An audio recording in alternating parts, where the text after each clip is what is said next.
కాదండి బాబు, దండం పెడతా. ఏదో మహానుభావుడు కటోళ్ళు చూపించాడు. మిత్రులారా,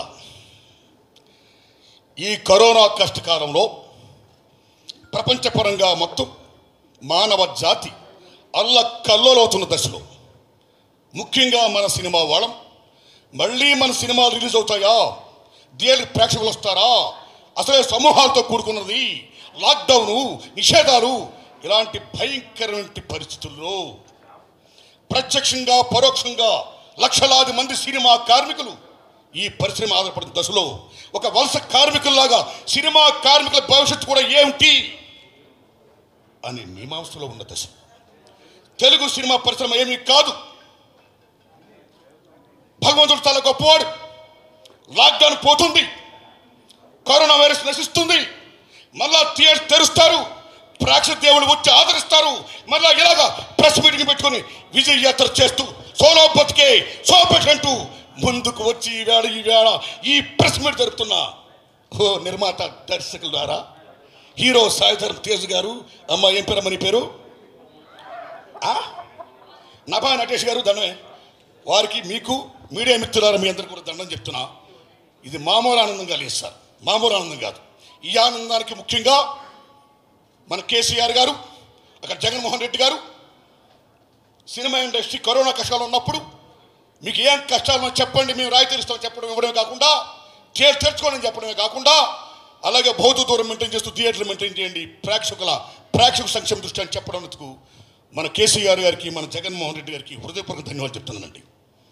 ది సేమ్ టైం ఇవాళ భారతదేశం మొత్తం అంతా ఓటీటీలు మయమైపోయింది, టీవీలు మయమైపోయింది, ఇళ్ళకే పరిమితం అయిపోతున్నారు. ఇంకా సినిమా థియేటర్కి వచ్చి ఎవరైనా చూస్తారా అనే దశలో చూస్తారు అని ప్రూవ్ చేసిన ప్రప్రథమ పెద్ద సినిమా ఈ సోలో బతుకే సో బెటర్.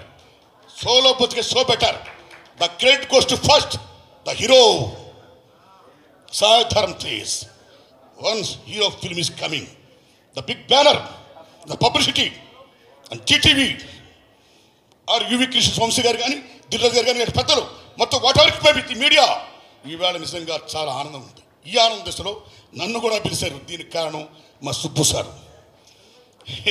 మిత్రులారా, మీరు నమ్ముతారా మిత్రులారా, నాకు మామూలు ఆనందం కలిగిందండి. ఓ పక్కని వాజ్పేయి గారు, అబ్దుల్ కలాం గారు, నేను, మమతా బెనర్జీ, మదర్ తెరీసా, వాళ్ళ మధ్యలో మహామహుల మధ్యలో నన్ను పెట్టి కటౌట్ పెట్టి నా వేషాన్ని చూపించి ఈ హీరో సాయిధరం తేజ్ గారు అందులో నా ఫ్యాన్ అంట అయినా ఆ మహానుభావుడు సంస్కారానికి వందనం ఆయనకి. దర్శక దండమే బాబు. మళ్ళీ ఈవేళ ఎంతోమంది ఫోన్ చేస్తున్నారు, అన్న మన సినిమా బ్రహ్మాండం ఉంది, సోలో బతుకు సోపెట్టు చాలా బాగుంది, మీ వేషం బాగుంది, చాలా బాగా చెప్పారు అంటే నాకు నిజంగా చాలా చాలా ఆనందం ఉందండి. ఇంత గొప్ప, ఇందాక ఆయన చెప్పాడు సుబ్బు గారు, నారాయణమూర్తి గారు థ్యాంక్స్, ఆయన స్ఫూర్తి, ఆయన మాకు చాలా హెల్ప్ చేశాడు. సారీ బ్రదర్, హెల్ప్ చేసింది మీరు నాకు. ఎస్, హెల్ప్ చేసింది హీరో, హెల్ప్ చేసింది నిర్మాత అండ్ హెల్ప్ చేసిన టోటల్ యూనిట్. ఎందుకంటే నారాయణమూర్తి కూడా ఆ మహామహుల మధ్యలో నన్ను చూపించి ఒక హీరో నా ఫ్యాన్గా చేసి ఈవేళ పెళ్ళంటే 100 ఏళ్ళ పంట. ఓ యువకులారా, మీ అందరూ చాలా గొప్పవాళ్ళు అవ్వాలని, అయ్యే దశలో ఆశయంలో ఎక్కడ పెళ్లి అడ్డంకం వస్తే నా భవిష్యత్తు ఏమవుతుందో, నేను కూడా హెచ్చు చేయలేనేమో అనే మీమాంసలో చాలా మంది యువత ఇవాళ పెళ్లి చేసుకోలేకపోతున్నారు. అలాంటి దశలో ఎప్పుడు పెళ్లి చేసుకుంటారు, ఎప్పుడు గ్యారంటీ, వయసు అయిపోతే ఏం పరిస్థితి అయిపోతుంది. So nature does it's course, ప్రకృతి ధర్మాన్ని పాటించాలి, ఏ వయసులో జరగాల్సిన ఆ వయసులో జరగాలి అనే గొప్ప మెసేజ్ని చాలా ఎంటర్టైన్మెంట్గా తీసుకో సుబ్బన్న, సెల్యూట్ యూ. అలాంటి గొప్ప చిత్రంలో నాకు కూడా ప్రత్యక్షంగానో పరోక్షంగానో ఈ పాత్రిచ్చి ఇంత ఎంకరేజ్ చేసినందుకు దర్శక నిర్మాతల గారికి, హీరో గారికి అందరికీ నా వందనాలండి. ఈ సినిమా బాగా ఆడాలండి, ఇప్పటికే మంచిగా ఆడుతుంది, ఇంకా పికప్ అవ్వాలి, ఇంకా బాగా జనం రావాలి. ది సేమ్ టైం నేను ఒకటే విజ్ఞప్తి చేస్తున్నా మిత్రులారా, ఇది నిజం చెప్పాలంటే మీరు నమ్మండి, ఈ సినిమా ఎప్పుడైతే రిలీజ్ అయ్యి బ్రహ్మాండంగా ఆడుతుందో, ఏనాడైతే థియేటర్ జనం బీభత్సంగా వస్తున్నారో, ఈవేళ తెలుగు సినిమా ఇండస్ట్రీ కాదు భారతదేశంలో ప్రతి ఇండస్ట్రీ కూడా ఒక ధైర్యం వచ్చింది, మా సినిమాలు కూడా మేము రిలీజ్ చేస్తామని. ఈవేళ జనవరి 8ని, జనవరి 1ని, జనవరి 14ని ఎన్ని సినిమాలు రిలీజ్ అవుతున్నాయో దానంతటికీ ఒక దిక్సూచిగా, ఒక మార్గదర్శకంగా నిలిచింది సోలో బతుకే so better. The credit goes to solo బతుకే సో బెటర్.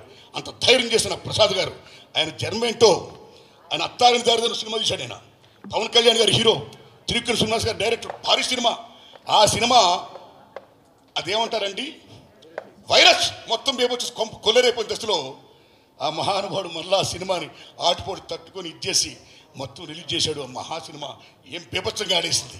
అలాగే ఎప్పుడు 7 సంవత్సరం మేడే మేడే మేడే చేయాల్సిన సినిమా ఇంతవరకు రిలీజ్ కాకుండా పుట్టినప్పుడు పడి ఏనాడు తన బిడ్డను తన తల్లి కంటదా అనే దశలో ఆ బాగోలి ప్రసాద్ గారు బిడ్డను మోస్తూ మోస్తూ మోస్తూ ఈ కరోనా మహమ్మారిని కూడా ఎదుర్కొని ఈవేళ బిడ్డను కన్నమే కాదు ఓ సక్సెస్ఫుల్ బిడ్డగా 10 మందికి మార్గదర్శనం బిడ్డగా నిలబెట్టి ప్రూవ్ చేసినందుకు నిర్మాత గారు thanks to everybody, each and everybody.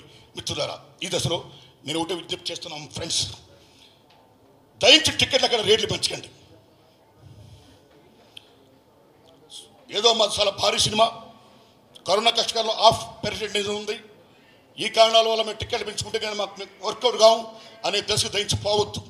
ఈ కరోనా కష్టకాలంలో కష్టపడుతున్నది, లాస్ అవుతున్నది, శ్రమ పడుతున్నది ఒక థియేటర్లే కాదు, ఒక నిర్మాతలమే కాదు, ఒక దర్శకులమే కాదు, ఇండస్ట్రీ కాదు, ఎవరు చూస్తున్న ప్రేక్షక దేవుళ్ళు కూడా. వాడు రాబోతు సినిమా లేదు. సినిమా అంటేనే తీసేవాడు, చూసేవాడు, మధ్యన థియేటర్ వాడు, ఈ ముగ్గురు బాగుండాలి. ముగ్గురు కష్టాలు ఫేస్ చేస్తున్నాం. ఈ దశలో ఎన్ని కోట్ల మీరు బడ్జెట్ పెట్టండి కానీ టికెట్ ధరల రేటు మాత్రం పెంచకండి. కోర్టుకి వెళ్ళడం, థియేటర్ రేట్లు పెంచేయమని చెప్పడం, ఆ రకంగా చేసుకోవడం ఇట్స్ నాట్ గుడ్. అరే టైటానిక్లు మాయాబజార్లు మనం చూడలేదాండి బాగుంటే పేపర్స్గా చూస్తారు. కాబట్టి ఇలా టికెట్ల రేట్లు పెంచేసుకొని కోర్టు ఆడది వచ్చి ఈ సినిమాలు చూపించడం ఇది కరెక్ట్ కాదండి. ఆ రకంగా థియేటర్ రేట్లు పెంచేయడం వల్ల, టికెట్ రేట్లు పెంచడం వల్ల సామాన్య ప్రజలు అష్ట కష్టాలున్న వాళ్ళందరూ ఏం చూస్తారు ఫర్దర్? వాళ్ళ క్షేమం దృష్ట్యా టికెట్లు పెంచొద్దు. ఆ రకంగా రేట్లు పెంచి సినిమాలు చూపిస్తే that is not black marketing, that is authorised black marketing. దాన్ని ఖండించాలి. దానికి సీఎం మన కేసీఆర్ గారు కానీ, మన జగన్మోహన్ రెడ్డి గారు కానీ దాన్ని యాక్సెప్ట్ చేయొద్దు. కోర్టు కూడా విజ్ఞప్తి చేస్తున్నా, దాన్ని యాక్సెప్ట్ చేయకండి. Don't take it. My humble request. Cinema బాగుంటే చూస్తారు, సంవత్సరాలు ఆడతాయి, కోట్ల గంటలు వస్తుంది. అలా ఉందాం స్వచ్ఛంగా. వందనాలు మీకు. Thank you very much.